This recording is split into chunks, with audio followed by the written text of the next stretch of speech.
Hello and welcome guys, स्वागत है आप सभी का हमारे चैनल इंडिया स्वैप्टी में। आज हम पढ़ेंगे खाता बही। बहुत से बच्चों की कमेंट आ रही थी, सर लेजर बुक खाता बही को और डिटेल से समझाइए, इसका वीडियो बनाइए। वैसे मैंने लेजर का एक वीडियो पहले ही बना दिया जो काफ़ी वायरल हो रहा है, तो मैं सोचा डिटेल से और बता दूँ, आपको ज़्यादा से ज़्यादा प्रैक्टिकल क्वेश्चन दिखाऊँ ताकि आप 11वीं के लेज़र को बनाएं, चाहे बीकॉम फर्स्ट ईयर के लेज़र को बनाएं, आपसे हर जगह पे जहाँ लेजर बनाना हो इजीली बने, परफेक्ट बने। तो समझिएगा डिटेल से। स्टार्ट करते हैं आज का वीडियो। खाता बही लेजर हमें पढ़ना है। सबसे पहले सबसे छोटा प्रश्न देखते हैं जो कि आपके स्क्रीन पर है। 50,000 रुपये नगद, 6,000 रुपये का माल और 14,000 रुपये के फर्नीचर लगा करके व्यवसाय आरंभ किया गया। इसकी पंजी पुष्टि हम करते हैं कुछ इस तरह से। तो खतौनी करने से पहले आपको पंजी पुष्टि करना अनिवार्य है, इससे आपको थोड़ी सी सहूलियत मिल जाती है। तो पंजी पुष्टि कुछ इस तरह से करेंगे। दिनांक, विवरण, खाता पृष्ठ, विकलन राशि, समाकलन राशि, इंग्लिश में date, particulars, LF, DR amount, CR amount ये आपको लिखना है। अब जिन चीज़ों से व्यापार शुरू होता है वो सब संपत्ति के रूप में विकलन किया जाता है और पूंजी खाता समाकलन, क्योंकि वो पूंजी से लगाया जाता है। हम कहेंगे रोकड़ से हुआ तो रोकड़ खाता विकलन, कैश अकाउंट डेबिट। माल से हुआ है तो माल खाता विकलन नहीं बोलते, क्रय खाता विकलन कहते हैं, ठीक है। तो आप परचेस अकाउंट डेबिट। फर्नीचर खाता से तो फर्नीचर अकाउंट डेबिट, अच्छा फर्नीचर खाता विकलन, ठीक। किससे? पूंजी खाता से, तो टू कैपिटल अकाउंट कहेंगे। तीनों को जोड़ करके हम 70,000 रुपये लिखेंगे कैपिटल में, ठीक है। ब्रैकेट में यहाँ पर बताएंगे व्यवसाय आरंभ किया गया, ठीक है। Being started business with cash, goods and furniture, जिन चीज़ों से व्यापार शुरू हुआ उसी को आप बता देंगे, ठीक है, कारण में। जैसे आपकी पंजी पुष्टि यहाँ पर समाप्त होती है, खतौनी का काम यहाँ से शुरू हो जाता है।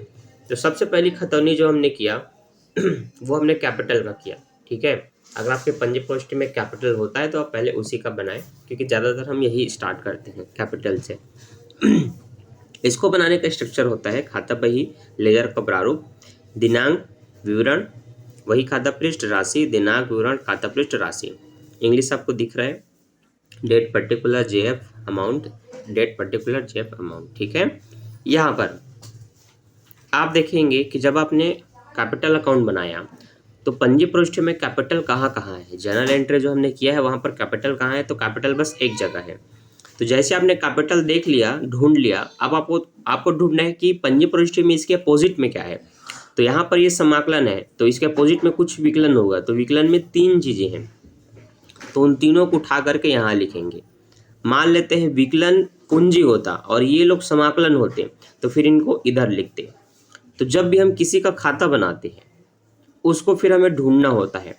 अगर वो समाकलन है तो जो उसके अथवा में है वो विकलन होगा, तो विकलन को आपको यहाँ लिखना है। और मान लेते हैं जिसको हमने ढूंढा वो खुद विकलन है और उसके अथवा में कुछ चीज़ समाकलन है, तो उसको यहाँ लिखेंगे। Is that clear? आगे हम क्वेश्चन बनाते जाएंगे, आपको समझ में आते जाएगा, ठीक है। तो खतौनी इस तरह से करते हैं, जिसका आप खाता बना रहे हो उसको ढूंढो, उसके अथवा में क्या लिखा है उसको लिखना होता है। तो अगर वो विकलन है तो उसको समाकलन में लिखना है, और अगर वो समाकलन है तो उसको विकलन में लिखना है। क्लियर हो रहा है? तो पूंजी के अथवा में हम देख रहे हैं कैश है, गुड्स है, फर्नीचर है। तो हम कहेंगे सबसे पहले by cash, by goods, by furniture, तीनों का अमाउंट इस तरह से आप लिखेंगे। और टोटल नहीं करेंगे तब भी चलेगा, टोटल कर भी सकते हैं, ठीक है। अब आप बनाएंगे कैश अकाउंट। कैश अकाउंट भी बिल्कुल उसी तरह से बनेगा जैसे आपने कैपिटल अकाउंट बनाया, वही date particular JF amount, date particular JF amount, यहाँ पर आपको लिखना है कैश बुक, ठीक है, कैश अकाउंट। यहाँ पर कैश अकाउंट जब आप बनाएंगे तो आप पंजी पुष्टि देखेंगे कि कैश विकलन था और उसके अथवा में पूंजी खाता समाकलन था, टू कैपिटल अकाउंट था। तो जिसका खाता बनाना है उसको ढूंढो और वो क्या है, विकलन है, तो उसके अथवा में क्या लिखा गया है, समाकलन लिखा गया है। अब जो समाकलन में लिखा गया है उसको मैंने बोला इधर लिखना है।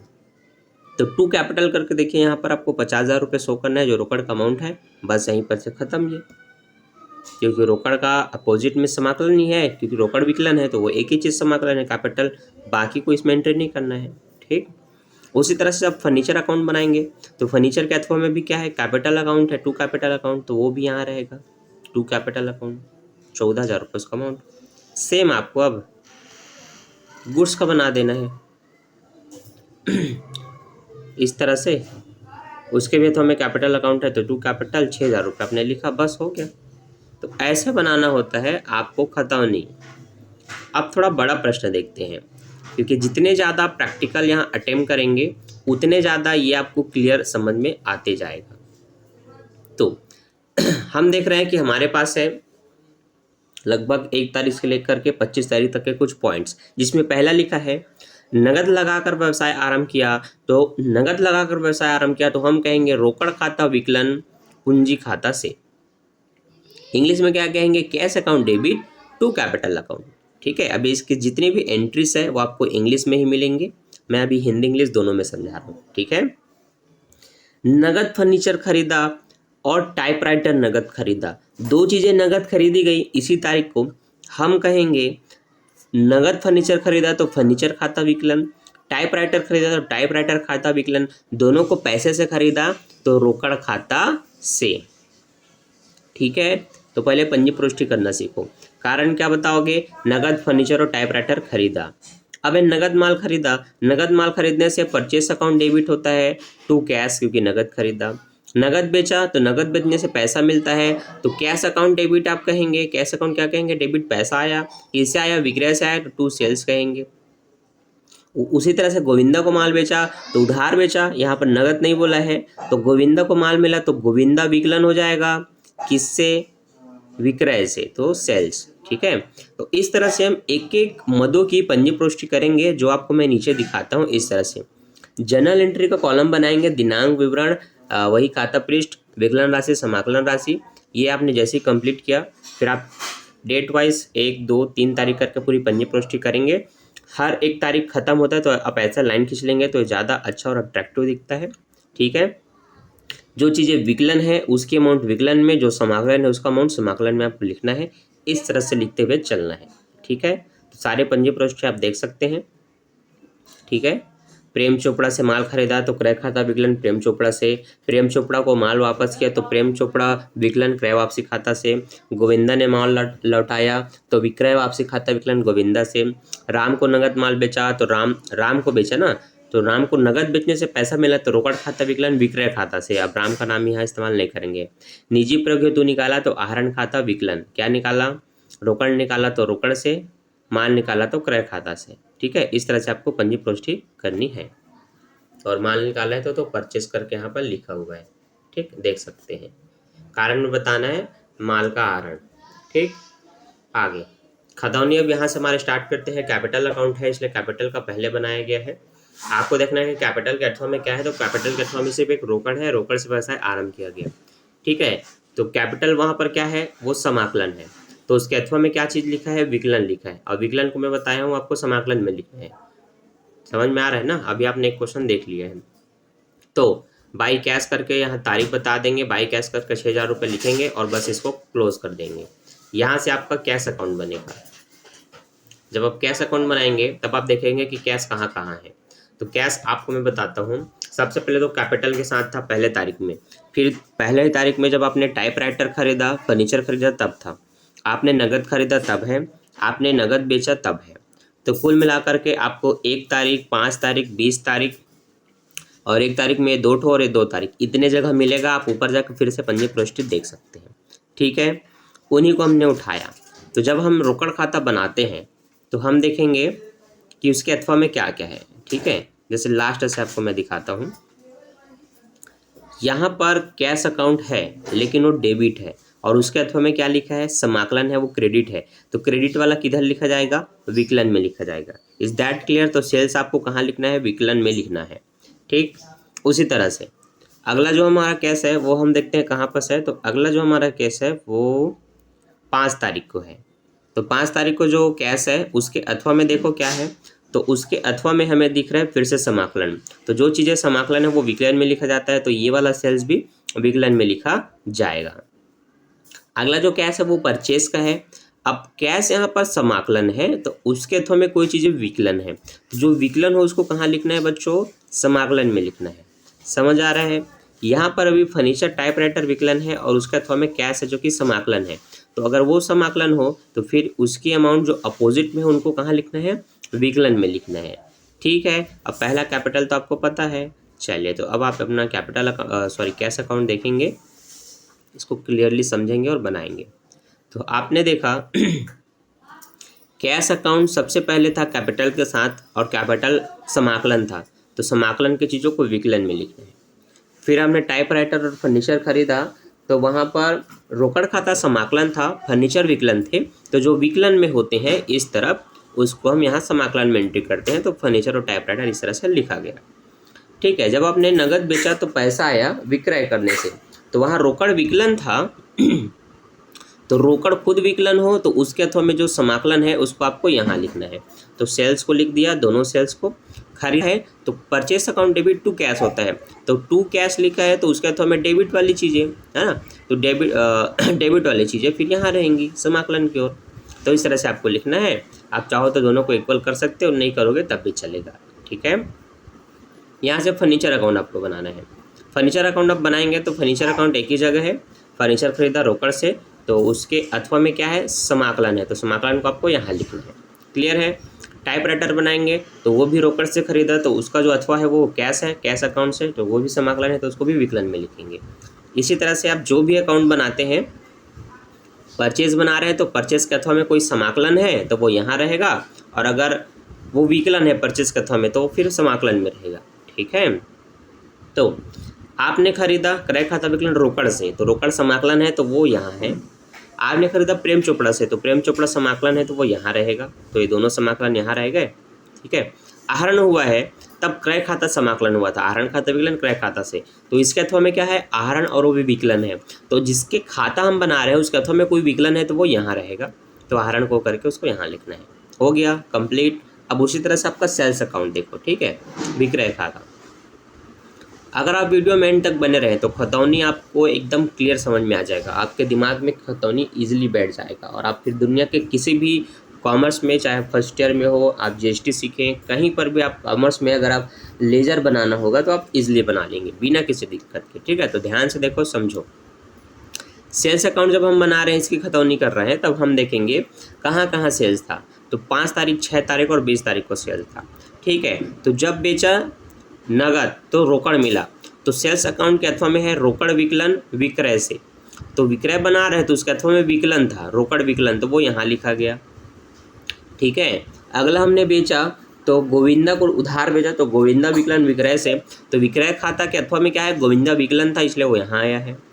अगला क्या है, फिर से नगद बेचा है 5000 का, तो रोकड़ विकलन विक्रय से, तो विक्रय खाता हमेशा समाकलन ही होता है। इसका मतलब कि विक्रय के अथवा में जो भी चीज़ होगा वो विकलन होगा, और विकलन होगा तो उसको कहाँ उठा के डाल देना है, समाकलन में डाल देना है। तो ये विक्रय खाता काफ़ी सरल आपके समझने के लिए। ठीक है, क्योंकि विक्रय हमेशा समाकलन होता है, तो इसके अथवा में हर चीज़ें विकलन नहीं होगी। इसको उठा करके यहाँ लिख दो, खेल खत्म, पैसा है जमा। अब देखो गोविंदा का खाता, गोविंदा का खाता बनाएंगे तब हम देखेंगे कि कहाँ कहाँ गोविंदा है। तो गोविंदा 6 तारीख को है, 15 तारीख को है।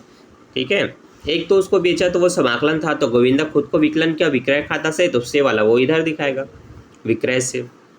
अगला उसने वापस किया, ठीक है, हमने बेचा था उसने वापस किया, तो विक्रय वापसी खाता विकलन गोविंदा से, तो गोविंदा का खाता बन रहा है, गोविंदा को तो लिखना नहीं है, उसके अथवा में क्या था, विक्रय वापसी विकलन था, तो गोविंदा के अथवा में कोई चीज़ें विकलन है तो वो आता है समाकलन में, इसलिए यहाँ लिख दिया। खत्म हुआ दोनों, बस। अब देखते हैं प्रेम चोपड़ा का खाता, खतौनी। प्रेम चोपड़ा का खाता बनेगा तो आपको देखना है प्रेम चोपड़ा का कहाँ कहाँ जिक्र है। एक 10 तारीख है और एक 12 तारीख है। ठीक है, तो सबसे पहले माल खरीदा प्रेम चोपड़ा से, तो पंजी प्रविष्टि होती है क्रय खाता विकलन प्रेम चोपड़ा से, तो प्रेम चोपड़ा का खाता बन रहा है तो वहाँ पर हम देखेंगे क्रय खाता, वहाँ पर विकलन है, परचेस अकाउंट डेबिट है, तो वो डेबिट वाला तो आता है समाकलन में, इसलिए परचेस अकाउंट 10 तारीख को अपने यहाँ लिखा। अब प्रेम चोपड़ा को वापस किया, तो प्रेम चोपड़ा विकलन हुए, किससे समाकलन हुआ, क्रय वापसी से, तो जो समाकलन है उसको विकलन में लिखना है, तो क्रय वापसी से लिखा हुआ है परचेस रिटर्न। ठीक, इसी तरह से अब आप बनाएंगे क्रय वापसी खाता। तो आप कितने खाता बनाएंगे, तो आपने पंजी प्रविष्टि में जितने मध्य देखा, रोकड़ देखा, विक्रय देखा, सेल्स देखा, गोविंदा, राम, श्याम, वेतन, कमीशन, जितना भी देखा सबका खतौनी करना होता है। इसी तरह से क्रय वापसी की खतौनी, तो क्रय वापसी एक ही जगह था कि प्रेम चोपड़ा को वापस किया क्रय वापसी से, तो प्रेम चोपड़ा विकलन था क्रय वापसी के अथवा में, तो विकलन यहाँ लिखा जाएगा। खत्म। सेल्स रिटर्न विक्रय वापसी, तो विक्रय वापसी खाता विकलन किससे? गोविंदा से, तो गोविंदा से था तो उससे वाला इधर आएगा। अब है ड्राइविंग आहरण खाता सर्दी हो गई भाई। हाँ, तो अब है आहरण खाता विकलन, तो आहरण विकलन था परचेज से, तो से वाला इधर आएगा, आ गया, ये भी खत्म। समझ आया? तो क्वेश्चन 1 और क्वेश्चन 2 देखने के बाद आपको मेरे ख्याल से 70% समझ में आ जाना चाहिए, और कुछ प्रो लेवल के बच्चे होंगे तो फिर उनको 95% समझ में आ गया हो। अब आप एक क्वेश्चन और देख लो, आपको पूरा 100% समझ में आ जाएगा। और जहाँ भी कुछ भी डाउट हो, अरे तुरंत कमेंट किया करो, आपके डाउट मैं तुरंत क्लियर करूँगा। ठीक है, चलो क्वेश्चन नंबर 3 देखते हैं। भानु ट्रेडर्स की पुस्तकों में पंजी प्रोष्टि करना है, फिर खतौनी करना है।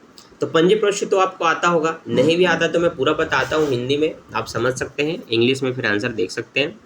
नगद से व्यवसाय आरंभ करेगा तो हमेशा आपको रोकड़ खाता विकलन करना है पूंजी खाता से।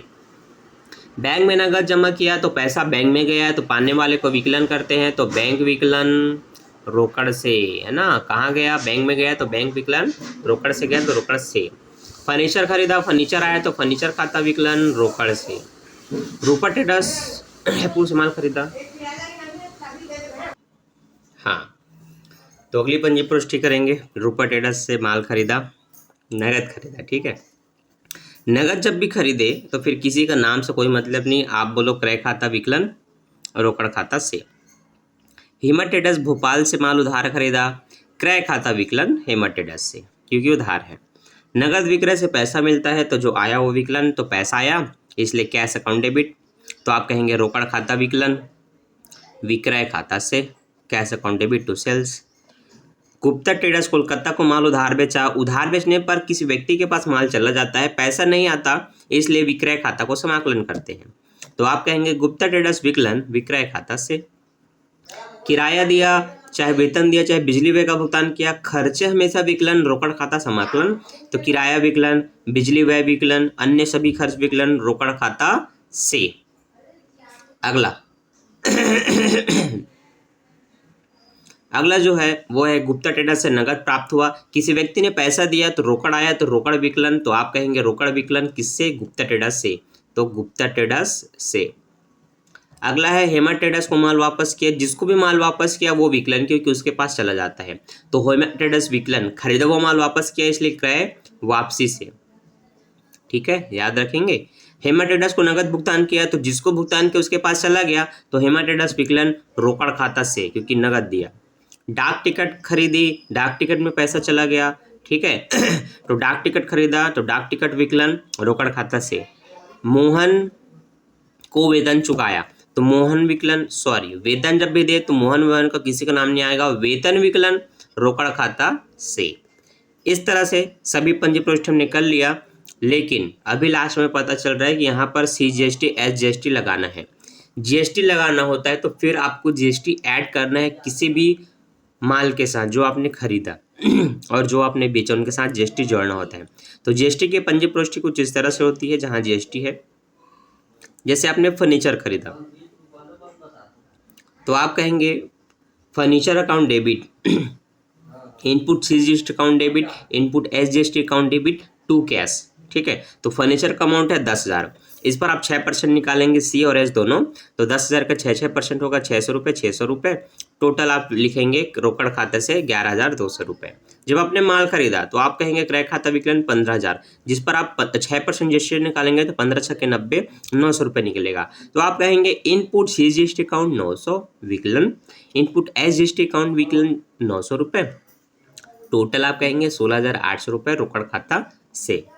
ठीक है, अब दोबारा आपने खरीदा तो मध्य प्रदेश वगैरह से खरीदा, तो वहाँ पर सीधा आपको IGST देना पड़ता है।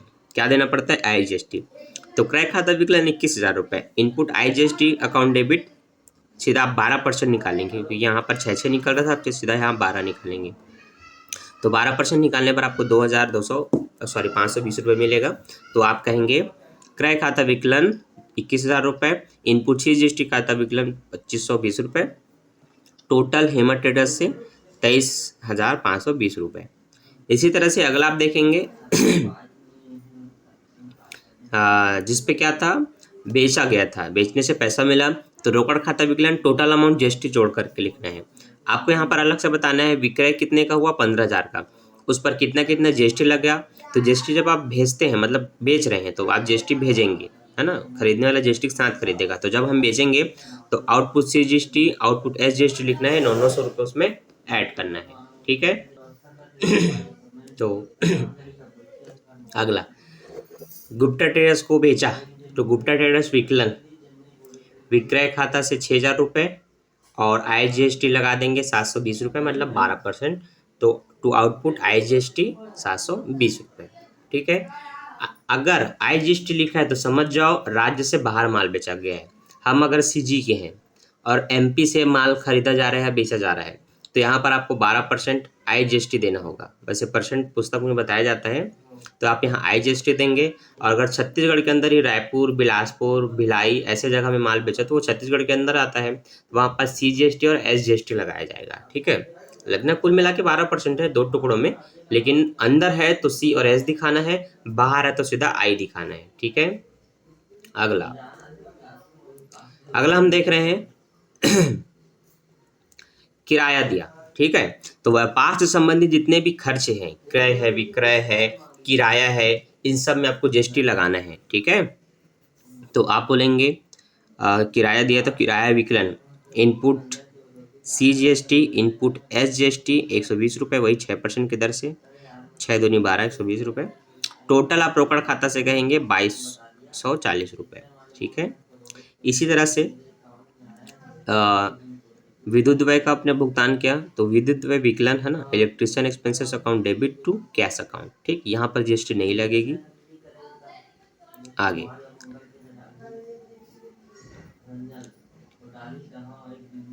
गुप्ता ट्रेडर्स से पैसा मिला तो cash account debit Gupta traders से, ठीक है। और हेमा ट्रेडर्स को माल वापस किया, तो आप जीएसटी उसके साथ खरीदे थे तो जीएसटी के साथ वापस करेंगे। तो वापस किया तो हेमा ट्रेडर्स विकलन, ठीक है। अभी इस अमाउंट को भूल जाइए ना। वापस आपने कितने का किया, 1,000 का माल किया, उस पर आप तुरंत आप जीएसटी निकालेंगे, ठीक है, आई जीएसटी। तो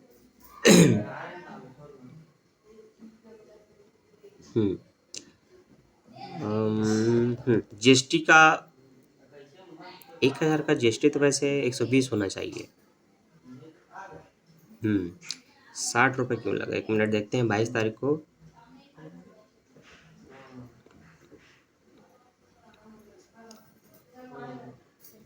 हेमा टेडा से कब खरीदा था भाई? हेमा टेडा से खरीदा था मध्य प्रदेश से, ठीक है। हेमा टेडर्स को वापस किया 1,000 रुपये का माल, ठीक है। तो यहाँ पर आप सीधा उसको 12% के साथ जो आपने खरीदा था उसी के साथ आप वापस करेंगे। तो यहाँ पर 60 रुपये मेरे ख्याल से गलती से है, यहाँ पर आएगा 120, क्योंकि 1,000 का अगर आप 12% फिर से इसमें ऐड करते हैं इस तरह से, तो 12 कम 12, 120 रुपये आएगा, ठीक है। तो ये आप समझ लेंगे, जितने जीएसटी के साथ आप खरीदते हैं उतने जीएसटी के साथ इसको वापस करेंगे, ठीक है। अगला आपके पास बचा हेमा ट्रेडर्स विकलन कैश अकाउंट, है ना। हेमा ट्रेडर्स को दिया रोकड़ खाते से, और जो पोस्टेज था डाक व्यय खरीदा, डाक व्यय विकलन रोकड़ खाता से, तो मैंने बता दिया है। तो जीएसटी कहाँ कहाँ लगा उसको याद रखना है, जीएसटी भूलना नहीं है, ठीक है। व्यापार के लिए आपने माल खरीदा, व्यापार के लिए आपने किराया दिया, व्यापार के लिए वेतन दिया, ऐसे जगह पर फर्नीचर खरीदा, मशीन खरीदा, यहाँ पर आप जीएसटी लगाते हैं, ठीक है। अब खतौनी जहाँ से स्टार्ट होता है वहाँ पर सबसे पहले कैश अकाउंट बनाया गया। आप चाहे तो पहले कैपिटल अकाउंट भी बना सकते हैं, ठीक है, इससे कोई दिक्कत नहीं। कैश अकाउंट इसलिए बना दिया गया क्योंकि इसमें एंट्री बहुत ज़्यादा है, ठीक है। 1 तारीख से लेकर के पूरे 30 तारीख तक जीएसटी का एंट्री है, सॉरी रोकड़ में एंट्री है, रोकड़ की बहुत एंट्री है। पहला एंट्री है रोकड़ विकलन पूंजी खाता से, तो पूंजी से है तो वो इधर रहेगा, ठीक है। अगर विक्रय करने से पैसा मिला तो रोकड़ विकलन विक्रय से, तो से वाला इधर रहेगा, ठीक है। किसी के साथ जीएसटी का भुगतान हुआ है, जैसे आपने खरीदा तो रोकड़ से जीएसटी से, है ना, तो वो जीएसटी वाली चीज़ें इधर रहेगी। अगर आपने विक्रय किया, है ना, तो रोकड़ विकलन विक्रय से, output C GST, output H GST होता है, तो वो भी यहाँ पर रहेगा, है ना। अगर गुप्ता ट्रेडर्स को पैसे दिया तो रोकड़ खाता, सॉरी, गुप्ता ट्रेडर्स से पैसे मिला तो रोकड़ खाता विकलन गुप्ता ट्रेडर्स से, तो वो से वाला भी इधर रहेगा। बाकी जितने भी विकलन हैं बैंक में भेजा तो बैंक विकलन, रोकड़ खाता समाकलन है, तो रोकड़ जब समाकलन है तो उसको अथवा में सब विकलन ही होंगे, तो जितने भी विकलन है सबको उठा करके यहाँ लाइन से लिख दो। तो सारे मदे आप देख सकते हैं पंजी प्रविष्टि में सब ये खुद विकलन है, रोकड़ खाता समाकलन है। तो जो रोकड़ के अथवा में विकलन है वो सब आपको यहाँ लिखना है, और जो रोकड़ के अथवा में समाकलन है वो सब आपको यहाँ लिखना है। ठीक, इस तरह से आपका रोकड़ खाता कंप्लीट होता है। यहाँ पर आप क्या करेंगे, मदे ज़्यादा हैं तो आप इतने को जोड़ करके एक दूसरे के साथ घटा देंगे। जो बैलेंस आएगा उस बैलेंस को आप ऐसे बैलेंस करके लिख सकते हैं कि डिफरेंस कितने का है दोनों पक्षों में। नहीं लिखेंगे तब भी चलेगा, पर अब आगे आप ऐसे लिखते हुए चलेंगे तो आपको एक आदत हो जाएगा और ऐसा आप लिखते हुए चलें। ठीक है, आगे बढ़ते हैं। जीएसटी वाले प्रश्न में आपको ऐसा करना है, तो यहाँ से आप ऐसा बैलेंस करते हुए जाइए। ठीक है, जोड़ घटा करके। उसी तरह से पूंजी खाता बनाएंगे तो पूंजी खाते का बस एक ही एंट्री है, रोकड़ खाता विकलन पूंजी खाता से। तो पूंजी का अथवा में एक विकलन है रोकड़, तो रोकड़ विकलन इधर आएगा कितना, 75,000 रुपये।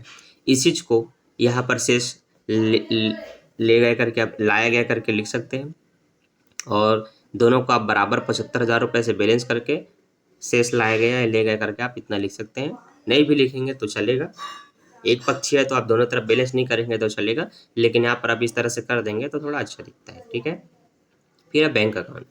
बैंक अकाउंट आप बनाते हैं तो बैंक अकाउंट बनाते समय आपको वही ध्यान देना है कि बैंक विकलन था रोकड़ से, तो रोकड़ से वाला इधर आएगा।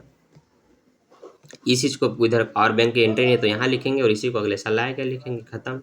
फर्नीचर अकाउंट बनाएंगे तो फर्नीचर एक ही जगह खरीदा रोकड़ से, तो रोकड़ से वाला इधर आएगा। यहाँ पर इसे अमाउंट को बैलेंस करके यहाँ शो करना है, फिर इसी को यहाँ ले आना है अगले साल 10,000 में बैलेंस करके। ठीक, तो इसी तरह से आपको सारे खतौनी करनी है। यहाँ पर परचेस रिटर्न की खतौनी हुई है, तो परचेस रिटर्न की खतौनी आपको पता है, सॉरी परचेस अकाउंट का खतौनी हुआ है। तो क्रय किया, क्रय खाता विकलन रोकड़ से, तो रोकड़ से इधर है। हेमाटेडस से खरीदा तो हेमाटेडस से इधर है। इन्हीं दोनों को जोड़ करके यहाँ पर लिख दिया गया 36,000 रुपये, वही बैलेंस भी कर दिया 36,000 से, उसी को अगले साल लेके भी आ गए। ठीक है, महीने में। ठीक है, अप्रैल था फिर मई में लेके आ गए, ऐसे बताना है। ठीक अगला सेल्स अकाउंट। सेल्स अकाउंट बनाएंगे तो रोकड़ खाता विकलन विक्रय से, विक्रय हमेशा समाकलन होता है, तो सब इसके विकलन में रहेंगे, तो विकलन को आपको यहाँ शो करना है, चाहे रोकड़ विकलन हो चाहे कोई वित्तप्रेडस विकलन हो वो यहाँ रहेगा। इसी को जोड़ करके आप यहाँ टोटल बैलेंस करेंगे दोनों पक्षों में, और इसको अगले साल लाया गया बोल के यहाँ शो करेंगे। ठीक, इसी तरह से आप हेमाटेडस का बना सकते हैं, और इनपुट CGST का, इनपुट SGST का, आउटपुट CGST, आउटपुट SGST सबका बना सकते हैं। आप देख सकते हैं कि इसके अथवा में क्या है, मैंने आपको बता दिया। जिसका भी आपको खतौनी करना है, अगर ये समाकलन है तो कुछ चीज़ें विकलन होंगी, तो सारी विकलन को यहाँ लिखोगे, और अगर ये खुद विकलन है तो इसके अथवा में सब समाकलन होगा, तो उसको आपको यहाँ लिखना है। ठीक, इस तरह से आप अपनी सारी खतौनी आंसर देख के कर सकते हैं। मैं आपको सारे आंसर शो कर रहा हूँ। ठीक, तो अभी के लिए बस इतना ही, मिलते हैं नेक्स्ट वीडियो में नेक्स्ट टॉपिक के साथ। ये खतौनी आपको पूरा कंप्लीट करना है और अपने बुक में, चाहे आप कक्षा 11वीं के बच्चे हों, ठीक है, चाहे BCom फर्स्ट ईयर के बच्चे हों, आपको आपका जो लेजर का चैप्टर है, खतौनी का जो चैप्टर है, उसके सारे प्रश्न बनाना है और कमेंट करके बताना है। इसके बाद जिस प्रश्न में आपको दिक्कत होता है उसको आप मुझे कमेंट करके पूछ सकते हैं, उसका वीडियो आपको जल्द से जल्द मिल जाएगा। तो इस उम्मीद के साथ कि आपने सीखा और अब आप क्वेश्चन बनाएंगे, अपने एग्जाम की तैयारी करेंगे। मैं मिलता हूँ नेक्स्ट वीडियो में नेक्स्ट टॉपिक के साथ। अभी के लिए bye, thanks for watching. Video अच्छा लगा तो लाइक जरूर करें। बाय बाय बच्चों।